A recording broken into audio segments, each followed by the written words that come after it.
முன்னாள் ஜனாதிபதிகளுடைய பாதுகாப்பிற்கு அதிக செலவு ஏற்படுவதாக கருதிய என்பிபி அரசாங்கம் முன்னாள் ஜனாதிபதிகளுடைய பாதுகாப்பை குறைத்திருக்கிறது. இதன் பிரகாரம் முன்னாள் ஜனாதிபதிகளுக்கு வழங்கப்பட்ட முப்படைகள் பாதுகாப்பை இந்த அரசாங்கம் விலக்கி இருக்கிறது. இந்த முப்படைகளை விலக்கிய விவகாரம் குறித்து பெரிதாக பேசப்படாவிட்டாலும் அது ஒரு நல்ல தீர்மானம் என்று மக்கள் மத்தியிலே ஒரு கருத்து நிலவி வந்தாலும் மஹிந்த ராஜபக்ஷவினுடைய இந்த முப்படை பாதுகாப்பு குறைத்தது குறித்து தான் இப்போது விமர்சனமாக பேசப்பட்டு வருகிறது. ஏனைய முன்னாள் ஜனாதிபதிகளான மைத்ரிபால சிறிசேன, சந்திரிகா, ரணில் விக்ரமசிங்கே அவருடைய முப்படை பாதுகாப்புகள் குறைக்கப்பட்டது குறித்து விமர்சனமாக பேசப்படவில்லை. ஆனால் எல்லா முன்னாள் ஜனாதிபதிகளுக்குமான முப்படை பாதுகாப்புகளை குறைத்தாலும் குறிப்பாக மஹிந்த ராஜபக்ஷனுடைய முப்படை பாதுகாப்புகளை இல்லாமல் செய்தது குறித்து தான் இப்போது அதிகம் விமர்சனமாக பேசப்பட்டு வருகிறது. நாமல் ராஜபக்ஷ கூட நீங்க முப்படைகளுடைய பாதுகாப்பு இல்லாமல் செய்தாலும் மஹிந்த ராஜபக்ஷவை தலதா ஹாமதுரு பாதுகாப்பார் என்கின்ற ஒரு கருத்தையும் அவர் வெளியிட்டிருந்தார். அவர் குறிப்பிடுகின்ற ஒரு விடயம் தான் இந்த முன்னாள் ஜனாதிபதிகளுடைய பாதுகாப்பு குறைப்பது குறித்து இந்த அரசாங்கம் ஒரு குழுவை நியமித்தது. அந்த குழுவுக்கு அறிவு இருக்கிறதா இல்லையா என்று தெரியவில்லை.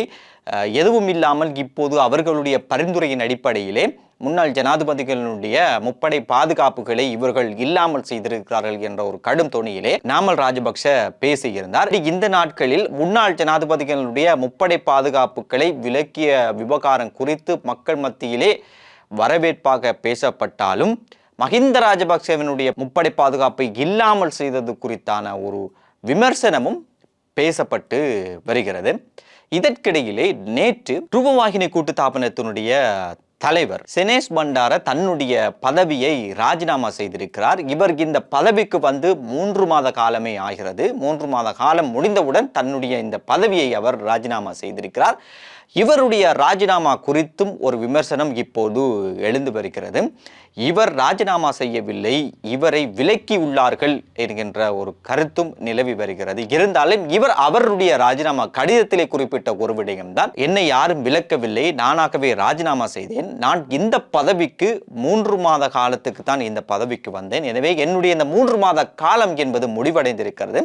ஆகவே நான் என்னுடைய பதவியை ராஜினாமா செய்கிறேன் என்கின்ற விடயத்தை அவருடைய ராஜினாமா கடிதத்திலே அவர் குறிப்பிட்டிருந்தார். இருந்தாலும் இந்த ராஜினாமாவுக்கு பின்னால் களுத்துறை மாவட்டத்தை சேர்ந்த ஒரு எம்பியினுடனான ஒரு சம்பவம் காரணமாக இருக்கிறது என்கின்ற ஒரு கருத்தும் இதற்குள் பேசப்பட்டு வருகிறது. அதே நேரம் இவருடைய இந்த 3 மாத காலப்பகுதிக்குள் அவரோடு பணிபுரிந்த ஊழியர்களும் அதே நேரம் அரச உயர்மட்டத்தில் இருக்கின்ற அதிகாரிகளாலும் இவருடைய நடவடிக்கைகள் குறித்து இந்த 3 மாத காலப்பகுதியில் விமர்சிக்கப்பட்டு வந்த ஒரு தகவலும் இருக்கிறது. இவ்வாறு இவருடைய ராஜினாமா குறித்து பல கதைகள் பேசப்பட்டு வருகின்ற நிலையில் என்பிபியினுடைய பாராளுமன்ற உறுப்பினர் நிலாந்தி கொட்டகச்சியினுடைய கதைகள் அதிகம் விமர்சிக்கப்பட்டு வருவதை காணக்கூடியதாக இருக்கிறது. இவர் ஜனாதிபதி தேர்தலுக்கு முன்னர் நாங்கள் ஆட்சி அமைக்கின்ற போது ராஜபக்ஷாக்களுடைய உகண்டாவில் இருக்கின்ற பணத்தை நாங்கள் கொண்டு வருவோம் என்கின்ற ஒரு கருத்தை பகிரங்கமாக தேர்தல் பிரச்சாரத்திலே பேசியிருந்த ஒருவர் அதன் பிறகு ஆட்சிக்கு வந்ததன் பின்னர் நான் உகண்டாவிலிருந்து பணத்தை கொண்டு வருவேன் என்று கூறவில்லை, நான் வேறு விதமாக அதை கூற வந்தேன், அதை இவர்கள் பிள்ளையாக விளங்கிக் கொண்டுள்ளார்கள் என்ற கருத்தை திரும்பவும் சொல்லி அதுவும் சர்ச்சையாக பேசப்பட்டது. இப்போது மீண்டும் இன்னும் ஒரு கருத்தை சொல்லி மீண்டும் இவர் சர்ச்சைக்குரிய ஒருவராக மாறியிருக்கிறார். அவர் அண்மையில் சொன்ன ஒரு கருத்து தான், உண்மையை பொய்யாகவும் பொய்யை உண்மையாகவும் மற்றவர்களுக்கு நம்ப வைப்பதற்கு மக்களுக்கு முழு உரிமையும் இருக்கிறது என்கின்ற ஒரு கருத்தையும் வெளியிட்டிருந்தார். இந்த கருத்தும் இப்போது சர்ச்சையாக பேசப்பட்டு கொண்டே வருகிறது. இதற்கிடையில் இந்த கருத்து தொடர்பாக தனியார் தொலைக்காட்சியிலே அமைச்சர் வசந்த சமரசிங்கவிடம் கேள்வி கேட்கப்பட்ட போது அவர் இந்த கருத்தை நியாயப்படுத்த சென்று மீண்டும் சர்ச்சையை கிளப்பியிருக்கிறார். நியாயப்படுத்த போய் அவரும் இந்த கருத்தை இன்னும் பாதிப்புக்குள்ளாக்கி இருக்கிறார் என்று சொல்லலாம். இது குறித்து இப்போது அரசாங்கத்துக்குள்ளும் பேசப்பட்டு வருகிறது. இந்த என்பிபியினுடைய எம்பிக்கள் தெரிந்தோ தெரியாமலோ இப்படி பேசியிருந்தாலும் இவர்களுடைய சில பேச்சுக்கள் காரணமாக அரசாங்கத்துக்கு இது ஒரு பாதிப்பை ஏற்படுத்துகிறது என்கின்ற ஒரு கதை இப்போது அரசாங்கத்துக்குள் பேசப்பட்டு வருகிறது.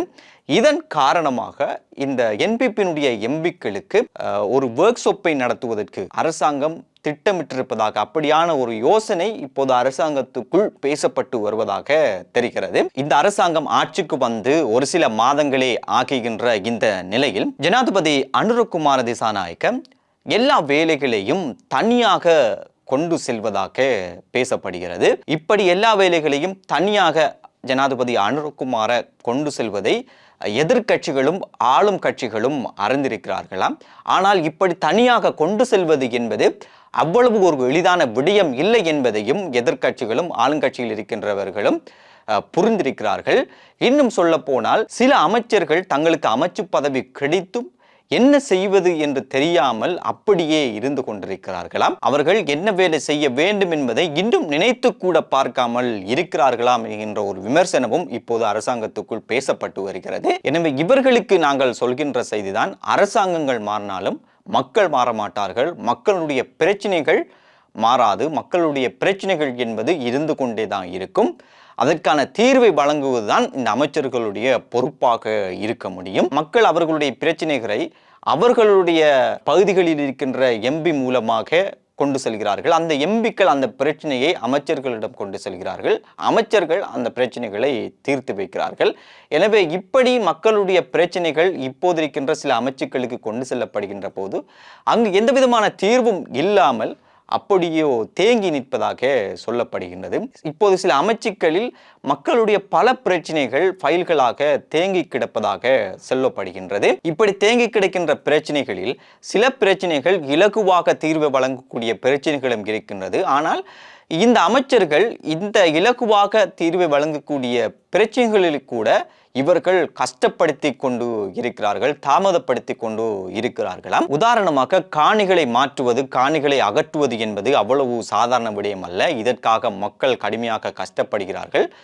தீர்மானம் எடுக்கப்பட்டாலும் அதற்கான வர்த்தமானி அறிவித்தல்கள் வெளியிடப்படுவதிலும் இவர்கள் தாமதம் ஆக்கி வருகிறார்கள். அதுவும் பிற்போடப்பட்டிருக்கிறது. காணிகள் விடுவிக்கப்பட்டாலும் அதற்கான வர்த்தமான அறிவித்தல் கூட இவர்கள் வெளியிட முடியாமல் தாமதப்படுத்தி வருகிறார்களாம். இதனால் நாளுக்கு நாள் சில அமைச்சுக்களில் மக்களுடைய பிரச்சனைகளுடைய ஃபைல்கள் என்பது நிரம்பிக்கொண்டே குவிந்து கொண்டே வருகிறதாம். எனவே இந்த பிரச்சனைகளுக்கு உடனடியாக தீர்வை தர வேண்டும் இந்த அமைச்சுக்கள் என்று பாதிக்கப்பட்ட மக்கள் இப்போது வேண்டுகோள் விடுத்திருக்கின்றனர். அதே நேரம் என்பிபிக்கு ஆதரவான தொழிற்சங்கங்களுடன் கூட சுகாதார அமைச்சர் இன்னும் கலந்துரையாடாமல் இருப்பதாக அகில இலங்கை சுகாதார சேவைகள் சங்கம் கூட இப்போது குற்றம் சாட்டியிருக்கிறது. அது மட்டும் இல்லாமல் பாராளுமன்ற உறுப்பினர்களும் இந்த விடயங்கள் குறித்து கவலை அடைந்திருப்பதாக தெரிகிறது. இப்படியான பிரச்சனைகள் இருக்கின்ற போது ஜனாதிபதி அனுரகுமார தனியாக அவருடைய கேமை விளையாடி கொண்டு செல்கிறாரா என்றும் சிலர் பேசிக்கொள்கின்றனர்.